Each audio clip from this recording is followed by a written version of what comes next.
ciri khasnya dari beksi ya 4. Yang pertama kekuatan tangan, power of hand. Terus yang kedua kepekaan, refleks. Jadi ibaratnya kita disentuh dikit, kita langsung bereaksi. Wah, serem juga tuh. Kalau nyentuh kita, kalau yang nyentuh bini kita wah, bisa pingsan ya. Jadi nggak bisa dihilangin. Kalau aneh kawin aja begitu juga. Oh gitu ya? Aneh nggak tahu. Dibangunin, habis kita refleks ya, ibaratnya yang nggak bisa dihilangin dan emang bisa lebam-lebam juga.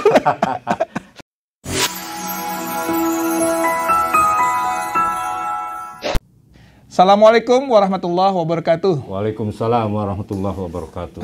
Sahabat Bang Day, alhamdulillah hari ini istimewa kedatangan Bang Haji Basir Bustomi, Ketua Dewan Pembina Perguruan Silat Red Beksi. Wah, ini istimewa nih. Saya udah pakai ini nih. Dulu mantep, tahun waktu acara hajatan Betawi ya. Iya. Si merah. Wah, tepuk tangan. Wah, Yuda kagak takut lakinya jago silat. Nggak takut, Bang. Aduh, iya. Bang, maju Bang.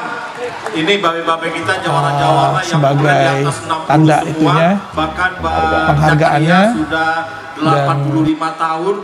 Red Beksi ini sejarahnya gimana sih? Oh iya.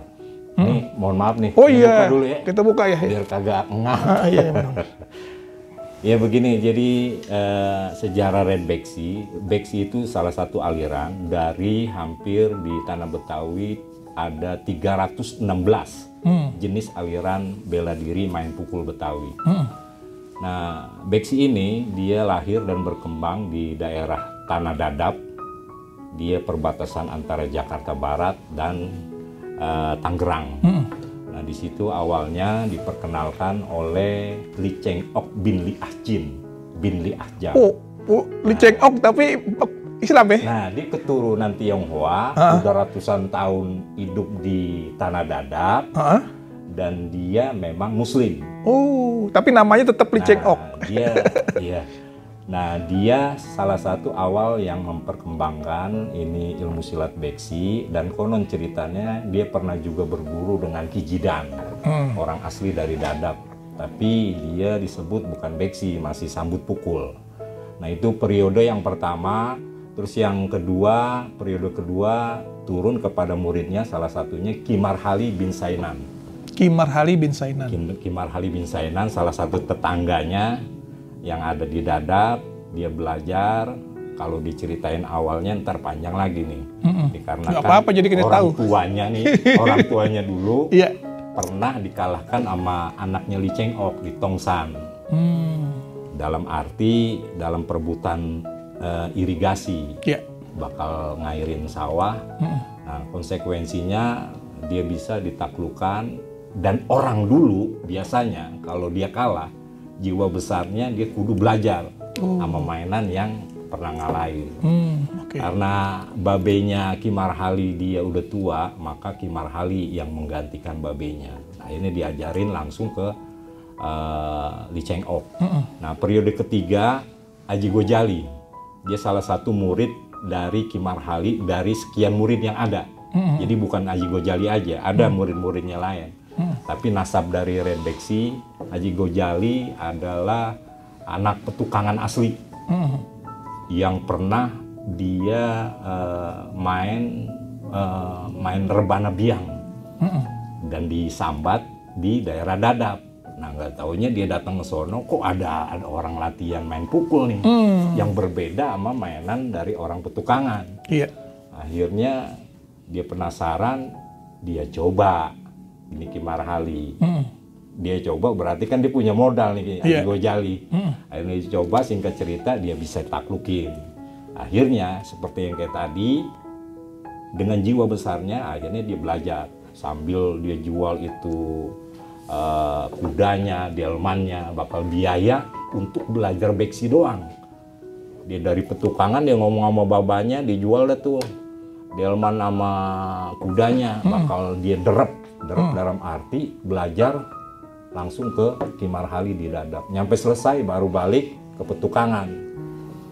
Singkat cerita, terus salah satu dari sekian banyaknya murid dari Haji Gojali, salah satunya Haji Hasbullah.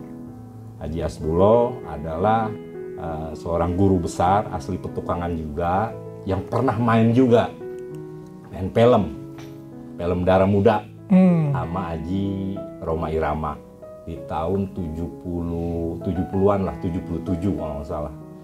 Nah, diajak main sehingga nama Beksi dikenal di situ. Jadi udah lama juga nih, bukan baru aja ya. Nah, dia belajar nih Haji Hasbullah mulai ngajar tahun 1928. Artinya Beksi itu sebenarnya udah ada sejak 1928. Iya, pertengahan abad 18. Sejak abad 18? Iya, 1850. Oh. Nah, di situ Li Cheng Ok dah tuh.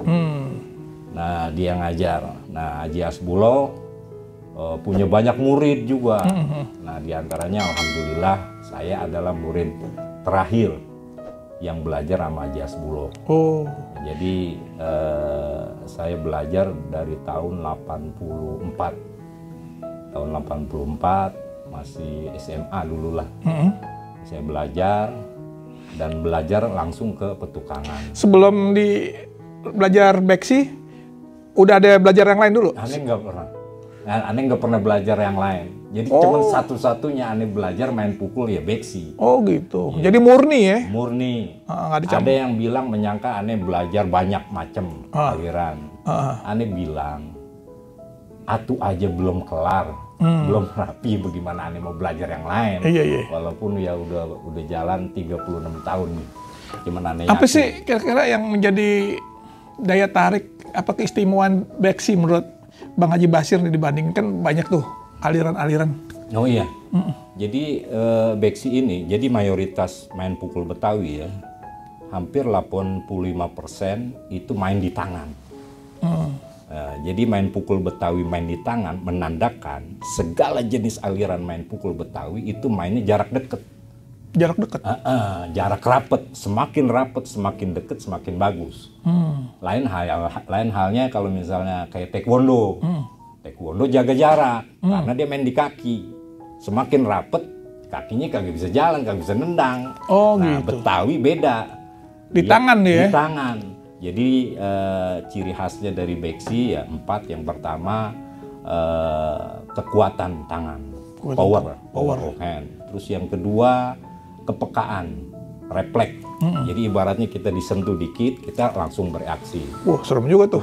Kalau nyentuh kita, kalau yang nyentuh bini kita wah, bisa pingsan ya. Jadi nggak bisa dihilangin. Kalau aneh kawin aja begitu juga. Oh gitu ya? Aneh nggak tahu. Dibangunin, habis kita refleks ya, ibaratnya nggak bisa dihilangin dan emang bisa lebam-lebam juga. Tapi pas dia udah tahu, dia udah kenal pakai sapu dah. Dia bangunin pakai bener nih? Ini serius. Oh gitu. Bener dibangunin pakai sapu. Kalau kagak dicolek kakinya. Kalau tangan kita ya gimana ya? Namanya refleks itu suatu gerakan yang nggak bisa dibuat-buat. Iya betul. Keluar dengan sendirinya dan didapat dari latihan yang berulang-ulang. Oh iya benar. Iya. Terus yang ketiga itu kecepatan tangan itu berpengaruh juga di dalam kalau seandainya kita bersambut. Terus yang keempat ya akal ya itu benar-benar berperan penting di dalam kalau seandainya kita really fight. Nama Red Beksi sendiri sebenarnya sejak kapan? Oh iya. Ya, jadi yang selang habis dari Haji Hasbullah terus ke saya. Terus habis meninggalnya beliau tanggal 14 November 1989, kita bentuk Dewan Pelatih yang diketuai oleh Bang Nur Ali, terus disambung lagi sama Bang Benu sebagai Dewan Pelatih, kemudian kita bikin suatu bentuk organisasi, berbentuk organisasi dengan nama Perguruan Beksi Haji Hasbullah. Kita pakai nama-nama awalnya tuh. Kita pakai nama Haji Hasbullah dikarenakan untuk mencirikan atau membedakan dengan beksi-beksi yang lain bahwa kita aliran dengan gurunya Haji Hasbullah. Tapi pas persis di tanggal 11 Juni 2010 kita punya keinginan membuat akte berbadan hukum resmi. Akhirnya kita buat dengan nama Perguruan pencak silat beksi sesuai nama pas masih adanya Aji Hasbulo. Dan lambangnya juga itu yang ada di nah itu lambang dari Aji Hasbulo. Ini lambangnya Tin. Ini lambang dari Aji Hasbulo semasa hidup dan tidak pernah kita ganti. Oh iya. Nah, adik saya almarhum Haji Muhammad Zaki punya keinginan, tapi kita mesti ada ikonnya supaya orang gampang ingat, gampang kenal, dan gampang tahu. Iya. Akhirnya kita bikin ikonnya itu red beksi. Oke. Ya seperti yang merah ini. Ini ikon, bukan lambang. Tapi orang banyak mengenal. Nah, lambang ini nih. Nah, lambang ikonnya ini, masyarakat lah yang suka bilang, ini beksi yang mana nih? Beksi yang hitam apa yang merah?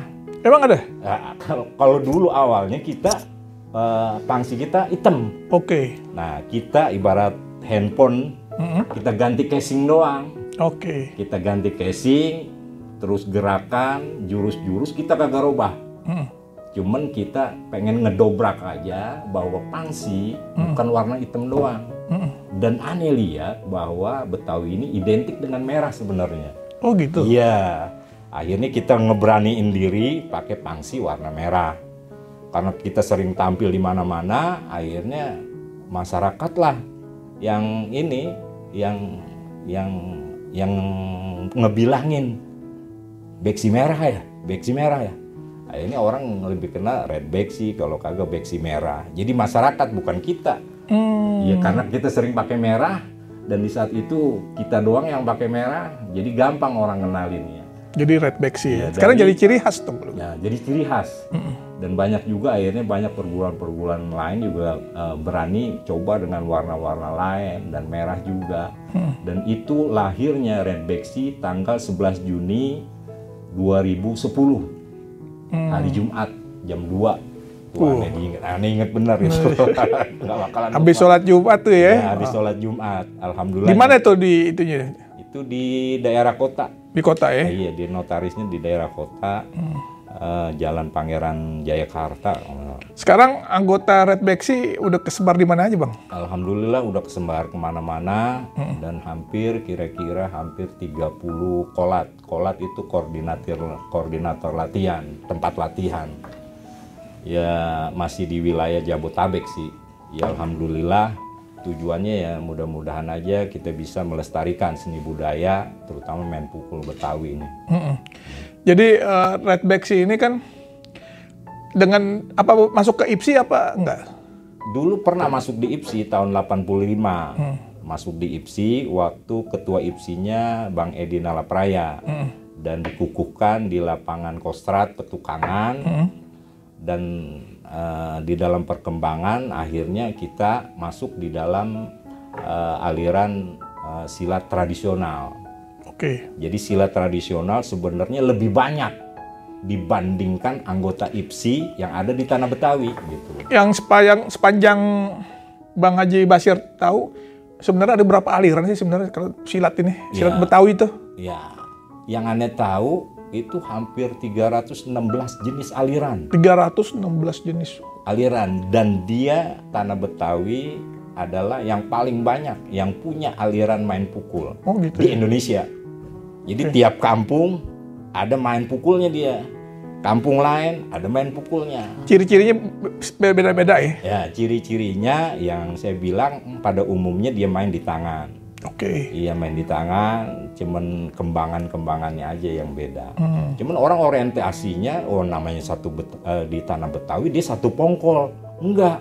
Oh, oke. Jadi di utara ada lagi aliran, kayak Jiit, kayak Silo Macan di situ, terus di selatan ada juga Cikbitik, ada aliran lain lagi, tapi bukan satu pongkol. Oh. Masing-masing gitu. Masing-masing berdiri sendiri kayak ya. Beksi dengan Cingkrik. Nah. Orang di Rawabelong identik itu kebanyakan Cingkrik mainannya. Iya. Di Petukangan Kebayoran dia mainannya Beksi. Jadi masing-masing ada wilayahnya. Kalau Cingkrik sama Beksi bedanya di mana ya? Nah, kalau Cingkrik yang pertama gurunya ya, sama nasab keilmuannya beda. Terus yang kedua emang gerakannya Beksi itu full power yang Anda bilang, tenaga. Kalau Cingkrik ibaratnya dia kembangan sekaligus juga gerakan tangan juga cepet ibaratnya. Jadi begini Bang, yang aneh lihat semua aliran Betawi yang ada di saat sekarang ini semuanya bagus. Karena aneh udah kemana aja nih, aneh tahu yang menentukan itu adalah orang yang bersangkutan. Dia memahami atau bisa mengkaji nggak gerakan-gerakan yang ada di dalam jurus. Kayak cingkrik, itu bagus dan punya ciri khas dan punya kelebihan. Kayak jiit, dia punya ciri khas, dia punya kelebihan. Beksi juga begitu. Jadi masing-masing punya ciri khas dan punya kelebihan, tinggal tergantung dari orangnya. Ada orang cuma ngapalin gerakan doang. Di saat real fight, berkelahi, ngeblank, apaan gue mesti keluarin. Nah, berarti kualitas dari orangnya yang perlu tuh di situ. Jadi bukan alirannya mana yang cakep, mana yang bagus, mana yang kagak. Itu kualitas orang perorangan ya, dia bisa mengaplikasikan nggak ilmu-ilmunya itu. Betul Bang Haji. Benar. Jadi memang kalau di silatnya Red Beksi ini, dia urutan-urutannya itu gimana tuh? Kalau misal karate kan dari putih, kuning, oranye, sampai hitam, dan gitu. Kalau ini gimana nih? Jadi di belajar Beksi biasanya sebelum masuk jurus ada kita memperkenalkan gerakan formasi. Formasi itu gerakan dasar sebelum masuk di jurus. Ibaratnya kalau kita belajar Quran, belajar kenal huruf hijaiyah dulu dah. Alif, ba. Jadi gerakan pukulnya dulu kita belajar. Terus tangan ketoknya dulu. Gerakan-gerakan dasar sebelum masuk di dalam jurus. Nah itu formasi terdiri dari 9 formasi. 9 formasi. 9 formasi baru masuk ke dalam jurus. Jurus kita ibaratin kayak baca surat dah. Surat Al-Fatihah, surat Al-Baqarah, karena udah diajarin huruf-hurufnya. Nah itu ada 18 jurus kita di perguruan Red Beksi. Sampai dia dan itu ada nama-namanya dan itu ada tingkat-tingkatannya. Dan aneh memperkenalkan sistemnya itu kayak pakai sabuk juga. Iya, awal pertama putih, kuning, hijau. Berdasarkan tingkatan dari jurus-jurusnya. Dan tiap tingkatan kita namain centeng. Tingkatan centeng 1, centeng 2, centeng 3. Namanya keren juga ya, centeng. Nah, aneh namanya. Keren tuh. Ambil dari ini, nama Betawi dah. Iya. Nah, apa aja selain centeng apa? Centeng, bek. Nah, hampir sama juga tuh. Iya, centeng, bek 1, bek 2, bek 3, terus jago 1. Itu istilah interan perguruan kita ya. Jadi bukan berarti dia jago banget, bukan. Kita namain tingkatannya sesuai dengan nama Betawi. Gitu. Jadi itu melestarikan juga nama-nama itu kan, orang kadang-kadang sekarang udah lupa tuh yang generasi milenial centeng. Apaan noh? Pikir genteng kali. Soalnya aneh bilang begini, yang namanya centeng di saat sekarang dulu-dulunya itu identik negatif.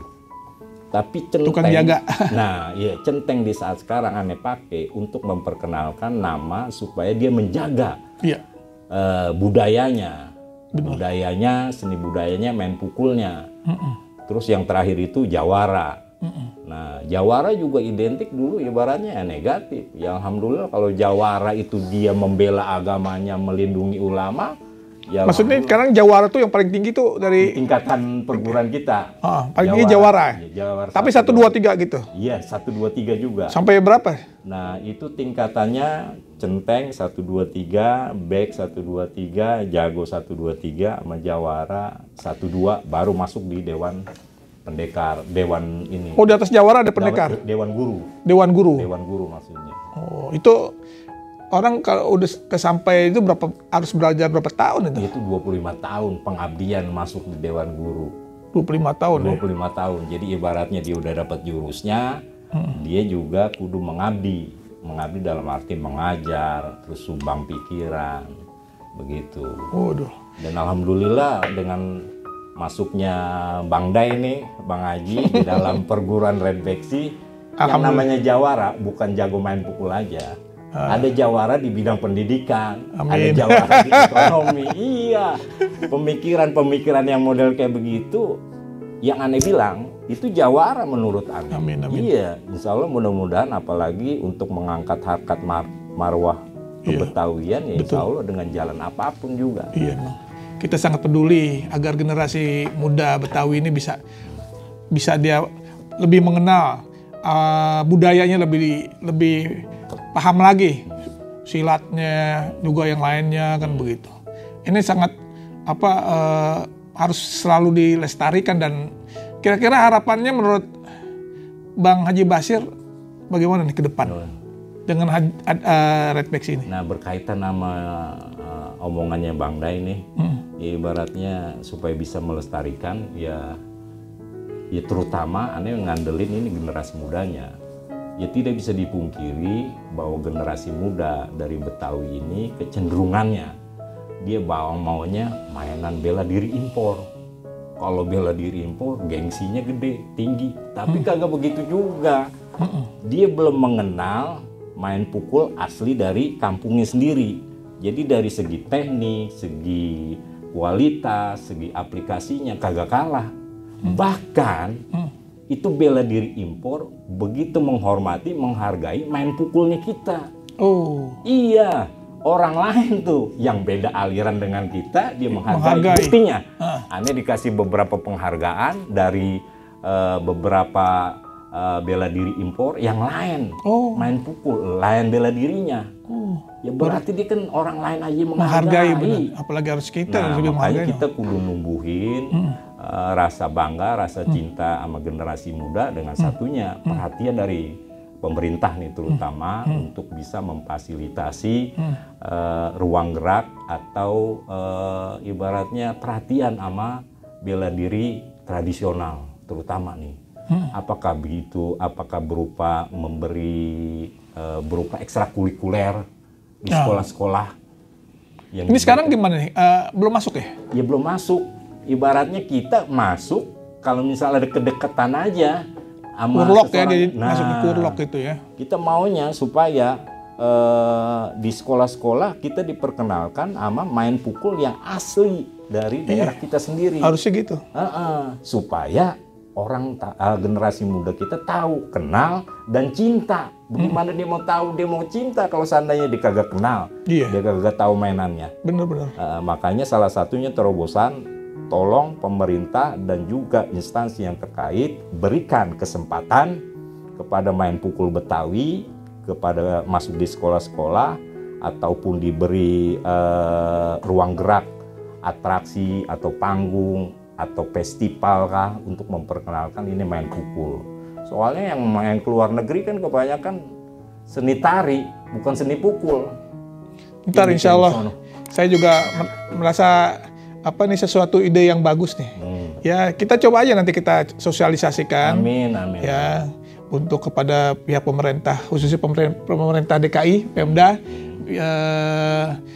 bidang kebudayaan, ya untuk bisa memperhatikan silat-silat seperti Redbacks ini, agar bisa juga kita kirim ke luar negeri untuk promosi budaya, bahkan menyebar ke seluruh dunia kayak Korea tuh kan, bisa jadi di mana-mana. Negara orang aja, Korea, Cina aja nyampe di sini bela dirinya. Iya betul. Iya, masa kita nggak bisa ke sono? Gitu. Ya, boleh juga itu satu hal yang ide yang sangat bagus. Saya yakin kalau nanti COVID udah kelar kan. Amin. Mudah-mudahan dia minggat. COVID udah semakin meredah, kita doakan. Nah, kita harus nih. Kalau olahraga seperti ini kan itu juga kan meningkatkan imunitas tubuh kita kan. Iya, betul. Apalagi main tenaga, Ada contohnya murid saya, dia tunarungu. Jadi nggak bisa dengar, nggak bisa bicara. Awalnya kita ngajarin setengah mampus. Pakai bahasa isyarat. Kita ngomong nggak bakalan didengerin. Iya.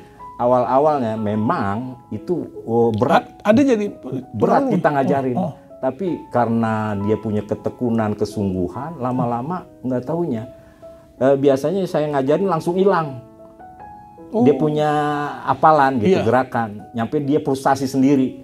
Gue bilang udah terus aja belajar. Lama-lama nggak taunya dia bisa menghafal. Nyampe sekarang dia punya jurus nyampe ke 9, jurus 9. Jadi ini punya pikiran dengan gerakan beksi menumbuhkan merangsang daya ingat. Benar. Daya ingat dan otak kecil yang ada di belakang ya bisa merangsang gitu. Tadinya awalnya emang setengah mati tuh, dia orang budak. Kita kadang-kala juga kagak sadaran. Iya benar. Akhirnya lama-lama dia bisa hafal jurus gerakannya. Sampai sekarang masih jadi murid? Masih aktif dia. Namanya Tata tuh. Waduh. Iya, alhamdulillah. Jadi gerakan beksi menurut saya bisa merangsang motorik, daya ingat, dan otak kecil dari seseorang. Dan itu perlu emang proses. Kalau orang pengen tanya, saya pengen ikut nih beksi, kemana itu harus dia cari tahu? Nah, itu bisa ngedaftar di Basecamp Red Beksi yang ada di Jalan Keramat. Sekaligus juga ada websitenya juga. Websitenya www.redbeksi.co.id kalau nggak salah. Nah, www.redbeksi.co.id. Ntar saya kasih di deskripsi. Kalau ada yang pengen tanya kan, nanti juga termasuk mungkin saya kasih hubungi kemana gitu kan. Sehingga kalau seandainya dia ini orang dari daerah gitu ya, pengen buka cabang Red Beksi, itu kendala teknis susah nggak? Jadi begini, yang namanya mau yang di daerah emang kudu kita pegang ya, pegang langsung. Jadi memang kudu ada kita pegang langsung, dia belajar di sini, dia dapat, baru dia ngembangin.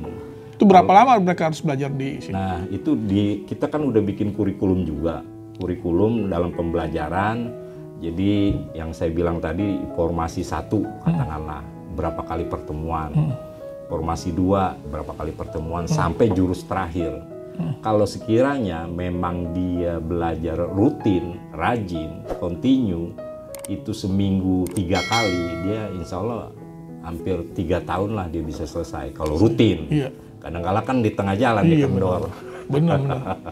Jadi memang kita butuh semangat dan butuh mental yang kuat untuk belajar Red Beksi ini kalau pengen jadi sukses. Amin. Jadi sekali lagi terima kasih nih Bang Haji Basir bisa datang ke studio. Kita alhamdulillah jadi lebih mengenal lagi apa itu Red Beksi. Yang beliau ini memang sebagai ketua Dewan Pembina dari perguruan silat Red Beksi ini memang udah luar biasa deh. Jadi sekali lagi terima kasih. Mudah-mudahan tambah sehat, tambah sukses, Red Beksinya tambah maju, dan bisa lebih memberikan martabat kepada budaya Betawi lebih dikenal di masyarakat lagi. Masyarakat luas di Indonesia dan dunia internasional. Amin. Terima kasih. Assalamualaikum warahmatullahi wabarakatuh. Waalaikumsalam warahmatullahi wabarakatuh. Minum dulu Bang. Oh iya, dari tadi emang. Bismillahirrahmanirrahim. Ini gelas burik emang ciri khas orang Betawi nih. Enak nih, beda. Ini gelasnya nyampe bikin anget lama nih. Iya makanya. Jangan lupa Bang Dai Channel.